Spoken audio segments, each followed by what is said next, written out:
Once, my hungry 6-year-old son whispered to me, "Mom, why didn't Grandma and Grandpa take me with them to eat at the restaurant today, but left me hungry in the hotel lobby? They probably don't love me." Grandpa snapped at me, "You naughty boy, stay hungry and wait for us here in the lobby. We're going to enjoy delicious food at the restaurant." Before you hear the rest of this heartbreaking story, please like and subscribe to the channel so you don't miss any new stories. Well, now buckle up and let's continue. I found him under a chandelier that sparkled brighter than he did. My 6-year-old son, Jimmy, sitting alone on a too-big lobby sofa, legs dangling, clutching an empty snack wrapper like it was all he had left in the world. His voice was quiet, practiced brave. "Mommy," I waited. My heart punched inward. "Where's Nana, Grandpa, Aunt Jody?" "They said they'd be right back," he murmured. But they didn't come back. 3 hours, the hotel clock behind him confirmed it. Anger didn't rise, it detonated. And right on cue, the doors swung open. My parents and my sister walked in laughing, arms full of shopping bags, the smell of upscale restaurant food trailing behind them. My mother froze. "Layla, why do you look like that?" "Because my son was abandoned," I said, "here, alone." My father scoffed. "He's spoiled, Layla. A little waiting won't kill him." Jody snorted, "You baby him. He's not like the twins, they'd behave." Jimmy pressed himself closer to me, ashamed of pain he didn't deserve. That was the moment something inside me snapped clean in half. Before I could unleash the years I'd swallowed, the hotel manager hurried over. "Ms. Hudson, the chef noticed that your son was waiting and insisted that Jimmy be served something warm for dinner. And the chef asked me to escort you. He was very concerned about your little boy." "My little boy?" I repeated. The manager nodded. My parents stiffened, barely perceptible, but I saw it. Guilt flickered across their faces like a storm they didn't want me to notice. Jimmy slipped his small hand into mine. "Mommy, can we go?" "Yes," I said, though my voice carried a warning only adults should fear. As we followed the manager toward the dining hall, I felt it, the hook of truth pulling tighter, dragging me toward something I hadn't expected. I thought my son had simply been neglected.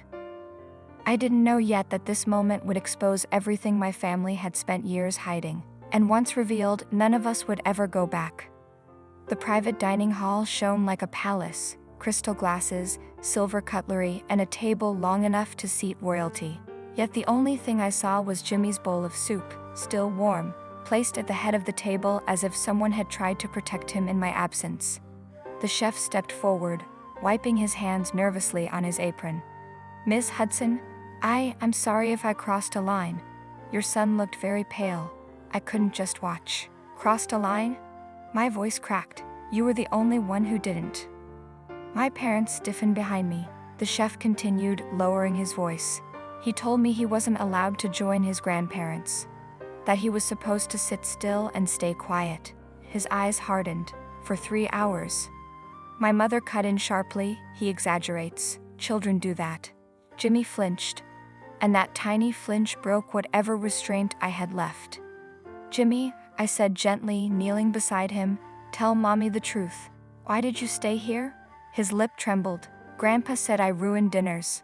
Aunt Jody said the restaurant was for good kids. I didn't want them mad." A sting hit my eyes, hot, burning, humiliating for all the years I let them speak to me the same way. I stood, slowly, deliberately. "Mom, Dad, Jody." My voice shook with controlled fury.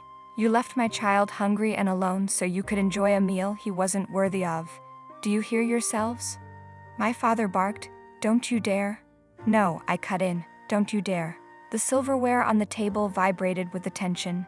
For the first time, I saw fear flicker across my parents' faces, fear that the version of me they controlled for years was gone. A new Layla was standing in front of them. And this time, I wasn't backing down. What happened next would shatter whatever was left of our family, and rebuild something stronger in its place. I had always known my parents favored my sister, Jody. I just didn't know how deep the rot went until that night. When I entered the house where my parents and Jody lived, by the way, I paid off the mortgage on this house entirely by myself, and it was officially mine, for felt suddenly too small for the tension inside it. My parents sat rigid on the couch while Jody paced like a cat whose territory had finally been challenged. "You're overreacting," Jody snapped. "Jimmy is sensitive. He probably misunderstood." "He didn't misunderstand," I said, placing Jimmy's jacket gently on the table, the fabric still cold from the lobby. "You made him feel unwanted, again." My father shot up. "We gave you everything. And this is how you repay us." I let out a low, humorless laugh. "You gave Jody everything. You gave me excuses." Jody whipped around. "Oh please, Layla, you've always been so sensitive. That's why I got the attention. I knew how to handle them." The confession slipped so easily from her lips, it stunned even her. My mother paled. "Jody." "What?" "It's true," she fired back. "You always said Layla can handle herself. You said she didn't need as much. You said Jimmy shouldn't be spoiled like the twins." Jimmy, who had been holding my hand silently, whispered, "Mommy, am I hard to love?" His voice cracked something raw inside me. I knelt in front of him, my eyes burning. "No, you are the easiest person in the world to love." Then I faced the 3 people who had tried to convince me otherwise my entire life. "You don't get to hurt him," I said. "And you don't get to stay here." My father stared as if I'd slacked him. "You're evicting us?" "I'm enforcing boundaries," I corrected. "Legal ones. Pack your things." Jody scoffed. "You wouldn't dare." I met her eyes, steady, unflinching. "Watch me." And just like that, the family hierarchy they had clung to for decades began to crumble. They weren't the favorites anymore. They were trespassers in a home they never helped build, and removing them was only the beginning. For the first time in my life, the house was quiet. Not peaceful. Quiet the way a battlefield feels after smoke settles but shrapnel still glows on the ground.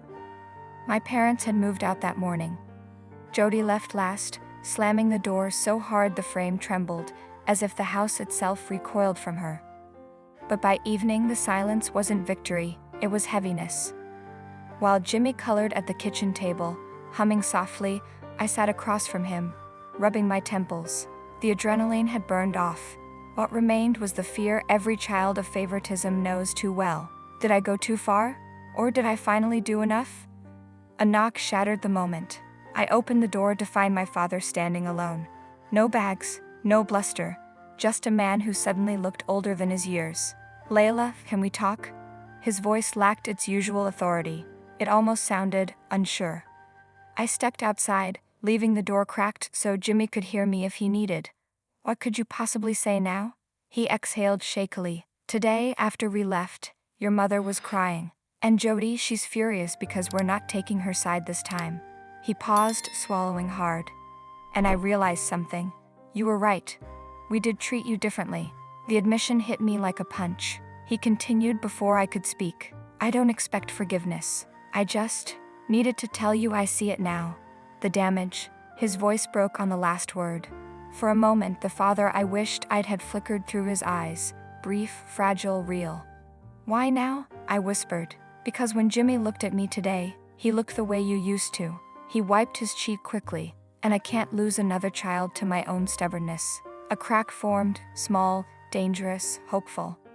But I couldn't let hope blind me again. "Dad," I said quietly, "seeing the damage is one thing. Fixing it will take more." He nodded, defeated. "Tell me where to start." And that was the hook I never expected. We started small. A park bench, ice cream cones bought with my eyes on the clock. The rules were simple and surgical.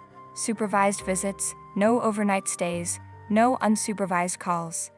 Boundaries were my scalpel. I would not let them stitch us back together with old lies. "Say hello, Jimmy," my mother whispered the first time, voice thin as paper.